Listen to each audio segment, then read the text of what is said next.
تو پتہ نہیں کیا ہوگا، تو کچھ تجھے آپ تو تمہارے پیچھے تو مظاہرے کرنے والے کھڑے ہو جائیں گے، میں کیا کروں گا، میری نوکری چلی جائے گی.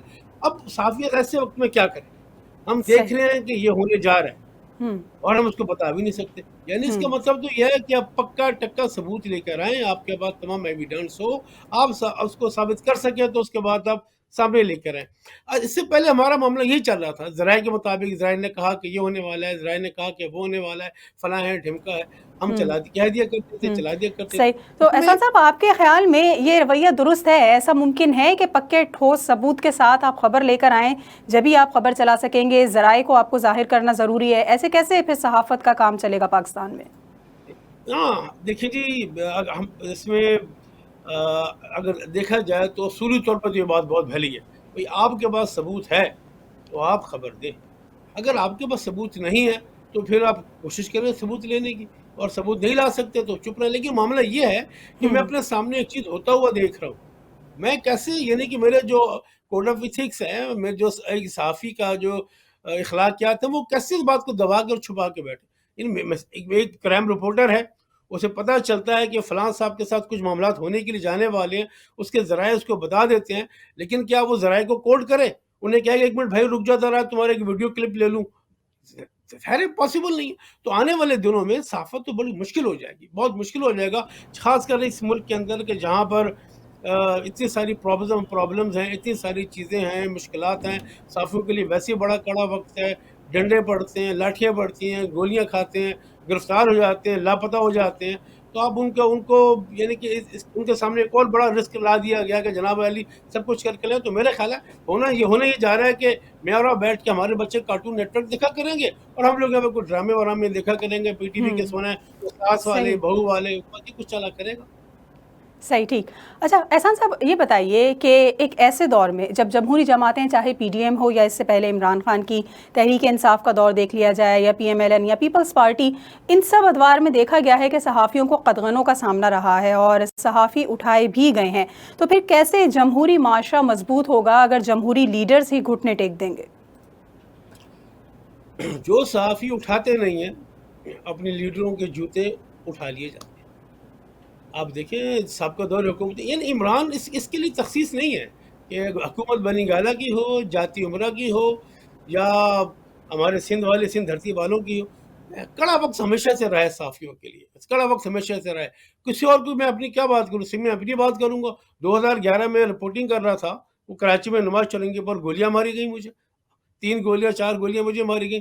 کوئی انویسٹیگیشن کہاں ہوئی، کس نے ماری، کون پکڑا گیا، کون نہیں پکڑا گیا؟ ایک صحافی تھا نا، بچ گیا تو بچ گیا، مر گیا تو مر گیا. ولی ہوں. بابر کے علاوہ کتنے لوگ ہیں جن کے قاتل پکڑے گئے ہیں؟ ولی بابر ایک لکی تھا، اللہ سے غریق رحمت کرے، ان دونوں میں لکی تھا کہ اسے قاتل پکڑا گیا. ورنہ کتنے کس کے پکڑے گئے؟ جس کا دل چاہتا ہے اس کو اٹھا کے لاپتہ کر دیا جاتا ہے، نہیں پتہ چلتا کون اس کو لے گیا، کہاں اس کو لے گیا. یہ جتنی بھی حکومتیں ہیں، یہ اپوزیشن میں جب ہوتی ہیں تو ہم ان کے آنکھوں کے تارے ہوتے ہیں، راج دلارے ہوتے ہیں.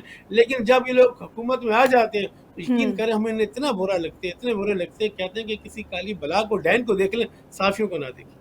جب صحافیوں پر، جس طرح آپ نے اپنی مثال بھی دی، تو صحافیوں پر ہونے والے حملوں کی تحقیقات مکمل نہیں ہو پاتی، کوئی نتائج سامنے نہیں آ پاتے، کتنا کمزور کرتے ہیں یہ آزاد صحافیوں کی حفاظت کے معاملے کو پاکستان میں؟ اور جب تک انکوائری کمپلیٹ نہیں ہوگی، یہ مستقبل میں بھی کیسی طرح چلتا رہے گا؟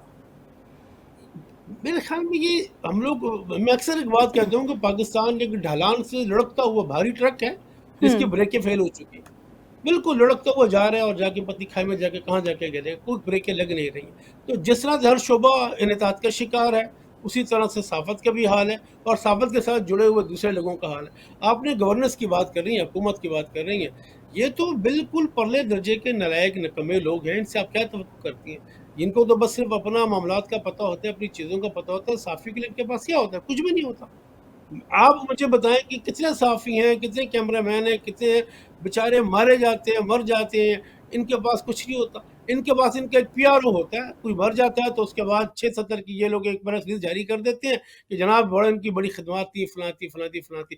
ابھی کراچی میں دیکھ لیجئے، نادر شاہ عادل صاحب بہت بڑے صحافی ہیں، سینکڑوں تو ان کے شاگرد ہیں. لہری کے اسپتال کے اندر بیچارے گندے بستر پہ پڑے ہوئے تھے. کسی حکومت کو، کسی کو بلاول ہاؤس میں کسی کو نظر نہیں آیا، کسی کو پتہ نہیں چلا. کچھ لوگوں نے شور مچایا تو پھر انہیں خیال آ گیا, اٹھا کے ضیاءالدین اسپتال میں لے کے چلے گئے. جہاں پر صحافیوں کی یہ وقت ہو, جہاں صحافیوں کا یہ حال ہو, وہاں آپ کیا سمجھتی ہیں کہ صحافت کو یہ لوگ کتنا زیادہ نوبل سمجھتے ہوں گے اور صحافیت کو کتنا زیادہ ویلیو کرتے ہوں گے؟ یہ سارے کے صحیح. سارے ہم انہیں برے لگتے ہیں, ہمیں اچھے نہیں لگتے کہ ہم ان کو آئینہ دکھاتے ہیں. صحیح. ان کی مرضی کی بات کرنے لگ جائیں تو ٹھیک ہو جائیں گے. ٹھیک ہے, بہت شکریہ. احسان کوہاٹی ہمارے ساتھ موجود تھے اور ہم نے کچھ بات چیت کی دنیا میں صحافتی اصولوں کی موجودگی میں پاکستان کی موجودہ صحافی صورتحال کے حوالے سے اپنے نظریے کا وہ اظہار کر رہے تھے. ایک بریک لیں گے اور بریک کے بعد واپس آئیں گے تو مسعود عبدالی ہمارے ساتھ موجود ہوں گے, ان سے گفتگو کا آغاز کریں گے. ہمارے ساتھ رہیے. ویلکم بیک ناظرین, پروگرام فور سائٹ میں ایک بار پھر آپ کو خوش آمدید کہیں گے. بریک پہ جانے سے قبل احسان کوہاٹی سے بات چیت ہو رہی تھی, اسلام آباد میں موجود تھے اور کچھ صورتحال کے حوالے سے بتا رہے تھے. اس وقت ہمیں جوائن کیا ہے سینئر تجزیہ کار مسعود عبدالی, ہمارے ساتھ موجود ہیں ٹیکساس سے. بہت شکریہ عبدالی صاحب آپ نے وقت دیا سر پروگرام کے لیے.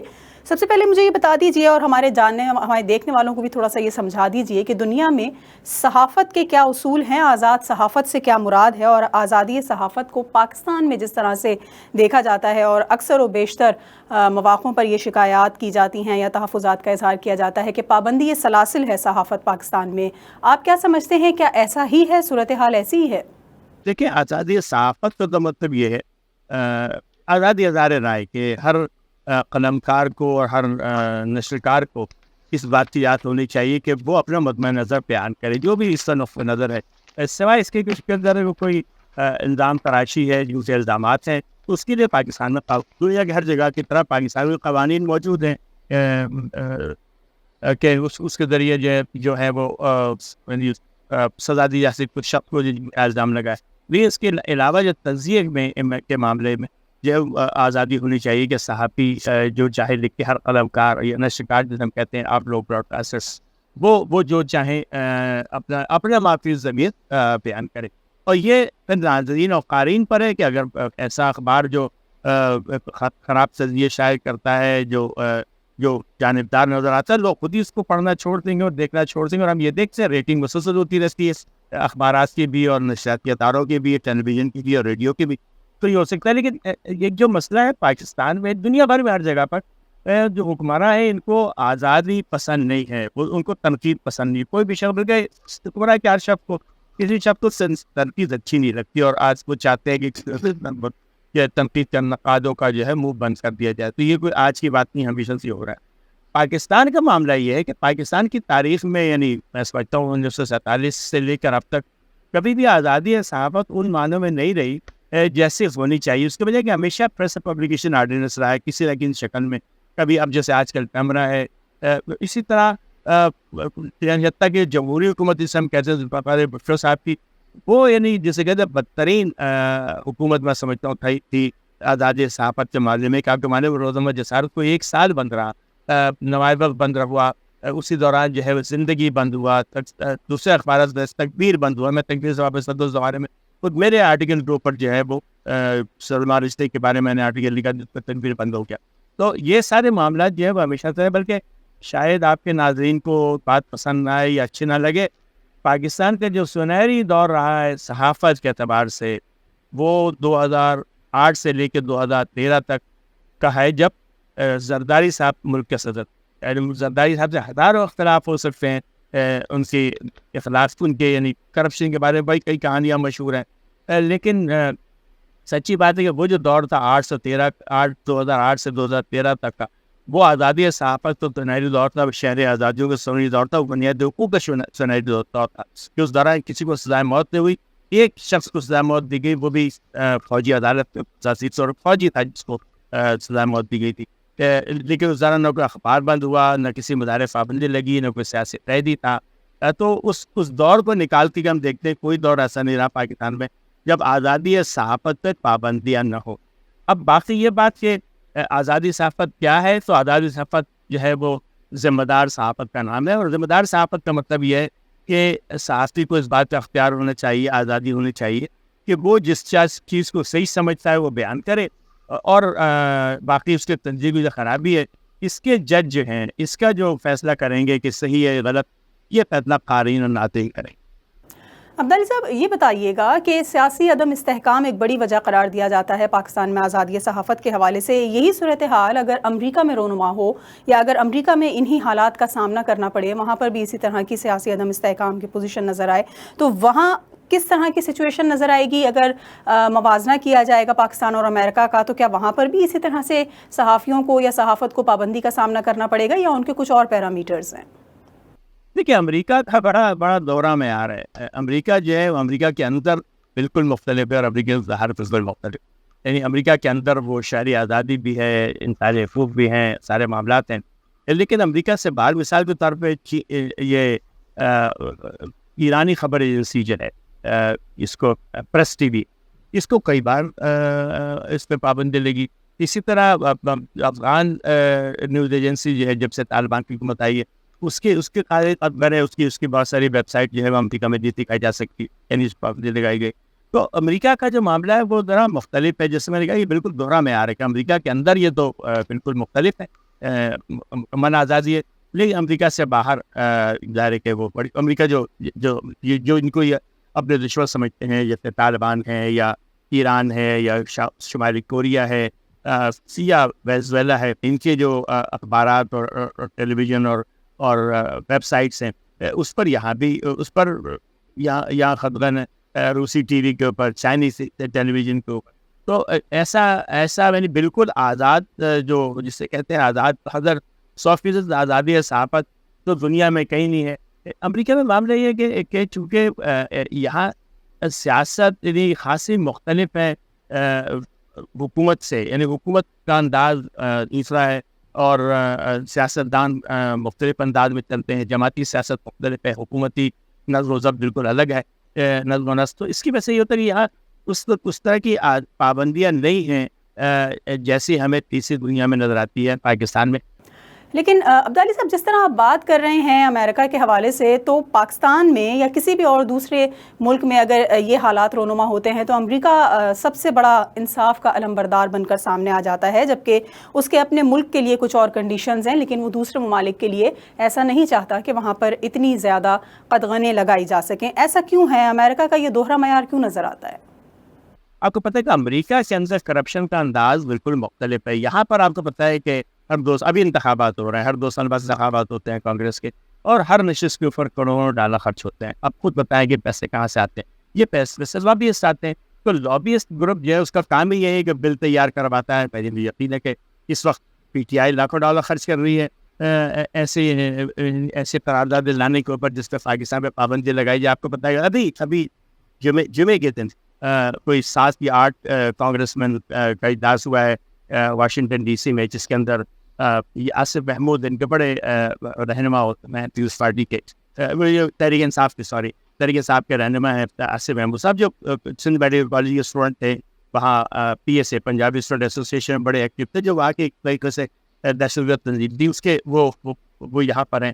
پھر عمران خان کے کزن برکی صاحب اور دوسرے لوگ ہیں جنہوں نے یہ اجلاس بنایا تھا, اور وہ اجلاس میں وہ چاہ رہے ہیں کہ وہ قرارداد پیش کریں گے پاکستان پہ پابندی لگانے کی. اس کو واشنگٹن ڈی سی میں سب سے بڑا بزنس جو ہے لابیسٹ کا ہے. یعنی اگر آپ وہاں جائیں تو وہاں لابیسٹ جتنے ہوٹل ہیں, جتنے انٹرٹینمنٹ سینٹر ہیں, جتنے جسے کہتے ہیں کلبز ہیں اور رقص گاہیں, ان سب کا جو بنیادی کاروبار ہے لابیسٹ چلاتے ہیں. تو یہ لابیسٹ ہیں جو وہ کرتے رہتے ہیں کام. تو یہ جو آپ دیکھتے ہیں مختلف تحقیقات کا حکم دیا جا رہا ہے اور اعتراض کیا جا رہا ہے اور قرارداد آئے گی, یہ سارے جو ہیں وہ لابیسٹ گروپ جو ہیں وہ یہ کام کرتے ہیں. مثلاً پاکستان کے خلاف آپ کو پتہ ہے کہ اسرائیلی اور ہندوستانی لابی جو بڑی سرگرم ہے, اور تحریک انصاف ایک طریقے سے ان کی استاد اس معاملے میں.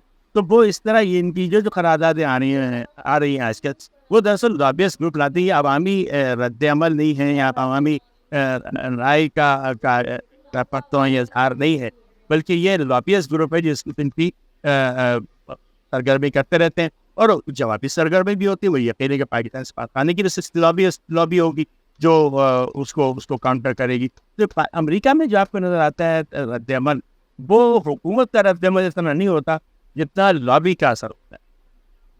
عبدالی صاحب، آپ کس طرح سے دیکھتے ہیں اس وقت موجودہ صورتحال کو؟ کیا واقعی بہت زیادہ ورسٹ کنڈیشن ہے یا پھر صورتحال اتنی خراب نہیں جتنی بڑھا چڑھا کر بیان کی جا رہی ہے پاکستان میں؟ نہیں، میرا خیال ہے کہ ہمیشہ سے ایسا رہا ہے اور اب بھی رہا ہے. اور بدل اس وقت ایک جو بات جو عجیب سی لگتی ہے، جیسے عمران خان کے نام لینے پابندیاں لگاتی کی، تو بعد باقی پابندی بڑی احمقانہ قسم کی ہیں جو حکومت نے لگائی. اور پابندیاں تو بہرحال ہے، یعنی سب سے بڑی بات یہ جو پیمرا اور پرسن پبلیکیشن ڈپارٹمنٹ ہے، یہ واقعتاً جسے کہتے ہیں کہ ایک لٹکتی ہوئی تلوار ہے صحافت کے اوپر. دنیا میں کہیں پہ بھی اس قسم کی اتھارٹیز نہیں. یعنی پیمرا کا مجھے نہیں سمجھتا کہ اس کی ضرورت کیا ہے کہ وہ بنائی گئی. اسی طرح پریس پبلیکیشن آرڈیننس جاری کرنے کی کیا ضرورت ہے؟ بڑے مکمل، جیسے میں نے کہا کہ بہترین جج یا قاری اور ناظرین ہے، ان کو فیصلہ کرنے دیں کہ تجزیہ صحیح ہے غلط ہے. حکومت کو اس معاملے میں مداخلت نہیں کرنی چاہیے. لیکن جہاں تک آپ کا سوال ہے کہ پاکستان میں آزادی صحافت پر ہے، یقیناً ہے. جو صاف صاف نظر آ رہا ہے کہ جس طرح سے خبریں آ رہی ہیں اور جس طرح سے تحریک انصاف کے میں سمجھتا ہوں کہ جو حامی صحافی ہے، عمران ریاض خان صاحب ہیں، کچھ اور صحافی ہیں جو غائب ہیں جیلوں میں ہیں. تو بہرحال یہ بات تو ہے کہ آزادی صحافت پر پابندیاں ہے پاکستان میں. اور لیکن یہ کہ میں سمجھتا ہوں کہ یہ کوئی نئی چیز نہیں. جیسے میں نے پہلے عرض کیا، سوائے زرداری صاحب کے 5 سالوں کو نکال کے پاکستان میں ہمیشہ صحافت پابندی رہی ہے. یعنی پہلی جو منتخب حکومت آئی تھی ذوالفقار علی بھٹو صاحب کی، اس سے لے کر کے یہ عمران خان کا اقتدار ختم ہوا ہے گزشتہ 2022 میں، اس وقت تک مسلسل پاکستان میں صحافت پہ مختلف قسم کی پابندیاں رہی ہیں. وہ پابندیاں آج بھی جاری ہیں. شاید ظاہر ہے کہ آج کل مجھے لگتا ہے کہ چونکہ حزب اختلاف، ویسے میں غلطی تو خود تحریک انصاف کی نہیں، انہوں نے اپنے آپ کو الگ کر لیا سیاسی دھارے سے. اس وقت نہ قومی اسمبلی میں نہ سینٹ میں حزب اختلاف ہے ہی نہیں جو اس معاملے کو اٹھاتی ہے. اس کی وجہ سے حکومت تو بالکل جسے کہتے ہیں کہ سنگل ہینڈیڈ حکومت ہے، اکیلے جو پیدا جاری کر رہی ہے. اس لیے ہمیں زیادہ گھٹن نظر آ رہی ہے، زیادہ پابندی نظر آ رہی ہے، اس لیے کہ کوئی حکومت کا ہاتھ روکنے والا نہیں ہے. اور یہ جو چاہے پیدا کریں، جو آرڈیننس چاہے پاس کرا دیں. تو مجھے لگتا ہے کہ جو صحافت پہ برا وقت آیا ہے 2022 کے بعد سے، خبر یہ بھی ہے کہ تحریک انصاف نے اپنے آپ کو سیاسی دھارے سے، یعنی سیاسی دھارا وہ جو قانونی ہے، یعنی قومی اسمبلی ہے، سینٹ ہے، اس سے اس نے اپنے آپ کو باہر کر لیا. تو اس سے یہ ہوا کہ حکومت کا ہاتھ روکنے والا اور حکومت کے یعنی کہ جسے کہتے ہیں کہ غیر قانونی سرگرمی ہوئی ہے، غیر یعنی جسے کہتے ہیں یہ لوگ استعمال کرتے ہیں فسطائی ہتھ کنڈوں کو روکنے والا کوئی نہیں ہے. یعنی صرف بیان بازی سے اور ٹویٹر پہ میسج دینے سے جو ہے وہ تو تبدیلی نہیں آتی. تبدیلی جو ہے وہ تو اسمبلی کے فلور پر آتی ہے، ایوان میں آتی ہے. ایوان میں قومی اسمبلی میں تو تحریک انصاف ہے ہی نہیں، اور سینٹ میں جو تحریک انصاف ہے وہ انتہائی غیر مؤثر ہے. ابھی آپ دیکھیں کل ہی ایک قانون منظور ہوا ہے جو آرمی ایکٹ. اگر تحریک انصاف جو ہے وہ ایکٹیو ہوتی تو قانون منظور نہیں ہو سکتا تھا، لیکن تحریک انصاف کے لوگوں نے اس میں ووٹ دے دیا. اب ان کو ممبرشپ سے نکالا جا رہا ہے، ان کو ختم کی جا رہی. تو بنیادی وجہ یہ بھی ہے کہ 2022 کے بعد حزب اختلاف کا آئینی کردار ختم ہو گیا، جس کی وجہ سے ہم دیکھ رہے ہیں کہ یہ پابندیاں جو ہے مزید بڑھتی چلی جاتی. بہت شکریہ. مسعود عبدالی ہمارے ساتھ موجود تھے اور ہم نے کچھ بات چیت کی پاکستان میں صحافی اور صحافتی اداروں کے حوالے سے، پابندیوں کے حوالے سے. ایک مرتبہ پھر پیمرا ترمیمی بل 2023 کے سامنے آنے کے بعد صحافی برادری سراپا احتجاج بنی ہوئی ہے، اور ان کا یہ کہنا ہے کہ صحافت پر اس طرح کی قطغنیں نہ پہلے برداشت کی گئی ہیں اور نہ اب برداشت کی جائیں گی، بلکہ جو دیکھا اور جو سنا جا رہا ہے اسی کو دنیا کے سامنے منظر عام پر لانے کی کوشش کی جائے گی. اور اگر اس آواز کو دبانے کی کوشش کی جائے تو احتجاج کا یہ سلسلہ اسی طرح سے جاری رہے گا. آج کے اس پروگرام کے لیے اتنا ہی. اگلے ہفتے ایک اور موضوع کے ساتھ حاضر ہوں گے. پروگرام ٹیم کے ساتھ سمین نواز کو اجازت دیجیے. اللہ نگہبان.